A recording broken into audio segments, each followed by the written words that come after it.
आषाढ़ संकष्टी गणेश चतुर्थी व्रत कथा। कृष्ण पिंगल संकष्टी चतुर्थी व्रत कथा। आषाढ़ कृष्ण चतुर्थी के दिन भगवान श्री गणेश के गजानन एकदंत रूप की पूजा अर्चना की जाती है। इस दिन श्री गणेश जी को दुर्वा, सिंदूर आदि चढ़ाया जाता है तथा मोदक, फल इत्यादि का भोग लगाया जाता है और चंद्र ग्रह को मजबूत करने के लिए भगवान चंद्रमा की पूजा भी की जाती है और चंद्रदेव को अर्घ भी दिया जाता है। यह व्रत विशेष रूप से भक्तों को भगवान गणेश से धन, संपत्ति और बुद्धि की प्राप्ति के लिए माना जाता है। इस दिन व्रत रखकर पूजा करके व्यक्ति जीवन की बाधाओं को दूर कर सकता है और अपनी मनोकामनाओं को भी पूरा कर सकता है। प्राचीन समय की बात है, एक बार माता पार्वती ने भगवान श्री गणेश से पूछा, हे वत्स, आषाढ़ कृष्ण चतुर्थी को बहुत ही शुभदायिनी कहा गया है, आप उसका विधान बतलाइए। इस माह के गणेश जी की पूजा किस प्रकार करनी चाहिए, साथ ही इस महीने में उनका क्या नाम रखा गया है। इस पर श्री गणेश जी बोले, हे माता, पूर्व काल में यही प्रश्न महाराज युधिष्ठिर ने भी किया था और उन्हें जो भगवान श्री कृष्ण ने उत्तर दिया था मैं उसको बताता हूँ, आप ध्यानपूर्वक सुनिए। भगवान श्री कृष्ण ने कहा, हे राजन, गणेश जी की प्रतिकारक, विघ्ननाशक पुराण में वर्णित कथा को कह रहा हूँ, आप ध्यानपूर्वक सुनिए। हे कुंती पुत्र महाराज युधिष्ठिर, आषाढ़ कृष्ण चतुर्थी के गणेश जी का नाम लंबोदर है। आषाढ़ संकष्टी गणेश चतुर्थी को कृष्ण पिंगल संकष्टी चतुर्थी के नाम से भी जाना जाता है। भगवान श्री कृष्ण ने महाराज युधिष्ठिर से जो कथा कही वह इस प्रकार है। द्वापर युग में महिष्मती नगरी का राजा महीजीत था। वह बहुत ही प्रतापवान और पुण्यशील राजा था। वह पुत्र की तरह अपनी प्रजा का पालन करता था, लेकिन उसके संतान न होने के कारण उसे राजमहल का सुख अच्छा नहीं लगता था। वेदों में संतानहीन मनुष्य का जीवन निरर्थक माना गया है। यदि संतान रहित व्यक्ति अपने पितृगण को जलदान करता है तो वे उस जल को गर्म जल के रूप में ग्रहण करते हैं। इसी दुविधा में राजा का बहुत समय गुजर गया। उन्होंने पुत्र पाने के लिए बहुत से दान यज्ञादि कार्यों को किया, परंतु राजा के पुत्र पैदा नहीं हुआ। युवा अवस्था बीत गई और बुढ़ापा आ गया। इसके पश्चात राजा ने विद्वान ब्राह्मणों और प्रजा के लोगों से सलाह मशवरा किया। राजा ने कहा, हे ब्राह्मणों तथा प्रजा के लोगों, मैं संतानहीन हूँ, अब मेरी क्या गति होगी। मैंने समस्त जीवन कोई भी पाप कर्म नहीं किया है। मैंने कभी अत्याचार से धन इकट्ठा नहीं किया। मैंने सर्वदा पुत्र की तरह प्रजा का पालन किया तथा धर्म पर चलते हुए ही राज्य किया। मैंने अपराधियों, चोर डाकुओं को दंड दिया, पूज्य मित्रों को भोजन की व्यवस्था की, गौ ब्राह्मणों का भला सोचते हुए सभ्य पुरुषों का सम्मान किया। फिर भी हे श्रेष्ठ ब्राह्मणों, मेरे अब तक पुत्र न होने का क्या कारण है। विद्वान ब्राह्मणों ने कहा, हे राजन, हम सब लोग ऐसा ही प्रयास करेंगे जिससे आपके कुल की वृद्धि हो। ऐसा कहकर सारे व्यक्ति कोई उपाय सोचने लगे। सारी प्रजा राजा की मनोकामना की प्राप्ति के लिए ब्राह्मणों के साथ वन में चली गई। वन में जाकर वे सब इधर उधर घूमने लगे। तभी उन लोगों को एक श्रेष्ठ मुनि के दर्शन हुए। वे मुनिराज भोजन रहित रहकर तपस्या में लीन थे। ब्रह्मा जी के समान वे आत्मा को जीते हुए, क्रोध को जीते हुए एक दिव्य पुरुष थे। वे समस्त वेदों के जानने वाले, दीर्घायु एवं अनेक ब्रह्म ज्ञान से युक्त थे। उनका पवित्र नाम लोमस ऋषि था।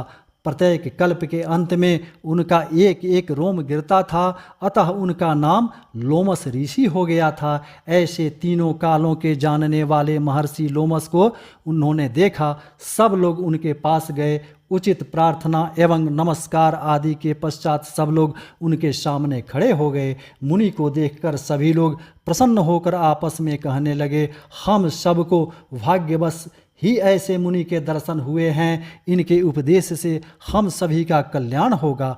ऐसा विचार कर उन लोगों ने मुनिराज से कहा, हे ऋषिराज, हम लोगों के दुख का कारण सुनिए। अपने संशय को समाप्त करने हेतु हम लोग आपकी शरण में आए हैं। आप ब्राह्मण एवं ऋषियों में श्रेष्ठ हैं। आपसे उत्तम कोई दूसरा व्यक्ति हमें दिखाई नहीं पड़ता है। हे प्रभो, आप कोई उपाय बतलाइए। महर्षि लोमस ने पूछा, हे महानुभावों, आप लोग यहाँ किस कारण आए हैं? मुझसे आपका क्या अभिप्राय है? मैं आपकी समस्त शंकाओं का समाधान करूँगा। तपस्वियों की तपस्या केवल दूसरों का भला करने के लिए ही होती है। प्रजावासियों ने निवेदन किया, हे श्रेष्ठ मुनि, हम लोग महिष्मती नाम की नगरी में रहते हैं।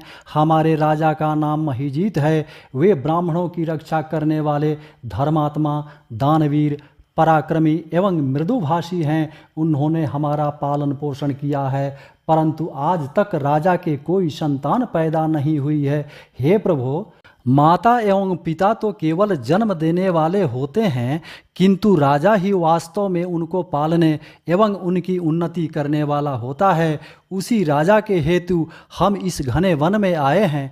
हे द्विज श्रेष्ठ, आप कोई ऐसा उपाय बताएं जिससे राजा को संतान की प्राप्ति हो, क्योंकि ऐसे योग्य राजा के कोई पुत्र न हो, यह बड़े दुख की बात है। हम उनसे आपस में सलाह मशवरा करके इस गहन वन में आए हैं। उनकी कृपा से ही हम लोगों को आपके दर्शन हुए हैं। हे मुनि श्रेष्ठ, किस व्रत, दान एवं पूजन आदि के करने से राजा को पुत्र मिलेगा? कृपा करके आप हमें बताएं।